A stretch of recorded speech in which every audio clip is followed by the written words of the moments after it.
ইহুদিরা আমাদের হাতে মোবাইল তুলে দিল, তারা হাতে নিল রাইফেল। আমরা মোবাইল দিয়ে সারাদিন ফেসবুকে ভিডিও দেখি, আর তারা রাইফেল দিয়ে কিভাবে মুসলিমদের হত্যা করা যায় এটা প্র্যাকটিস করে। আমাদের হাতে দিল মিথ্যা বন্দুক, ফ্রি ফায়ারের মাধ্যমে, পাবজির মাধ্যমে।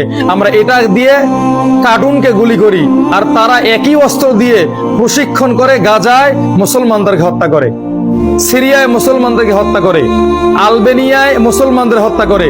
পুরো মুসলিম বিশ্বে তারা এই আতঙ্ক ছড়িয়ে দিয়ে রেখেছে। তাদের বন্দুকের ভয়ে মুসলিমরা তাদের সামনে দাঁড়াতে পারে না।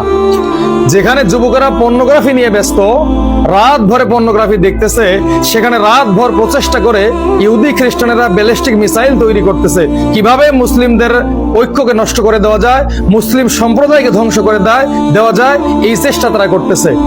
যেখানে রাত জেগে জেগে আমরা টিকটকে ভিডিও আপলোড করতেছি, সেখানে ইহুদি খ্রিস্টানেরা দিন রাত জেগে জেগে পারমাণবিক অস্ত্র তৈরি করতেছে, কিভাবে মুসলিমদের ধ্বংস করে দেওয়া যায়। এই সমস্ত ফ্যান্টাসির জগৎ তারা আমাদেরকে দিল, আমাদেরকে ফেসবুক দিল, ইউটিউব দিল, টিকটক দিল, আমাদেরকে মিথ্যে গেম দিল, দিয়ে আমাদের সময়কে, আমাদের অর্থকে, আমাদের মহামূল্যবান চিন্তা ভাবনাকে তারা মোবাইলের ভিতরে সীমাবদ্ধ করলো। আর তারা বাস্তব জীবনে রাইফেল তৈরি করতেছে, মিসাইল তৈরি করতেছে, পারমাণবিক অস্ত্র তৈরি করে মুসলিম নিধনের প্রচেষ্টা করতেছে।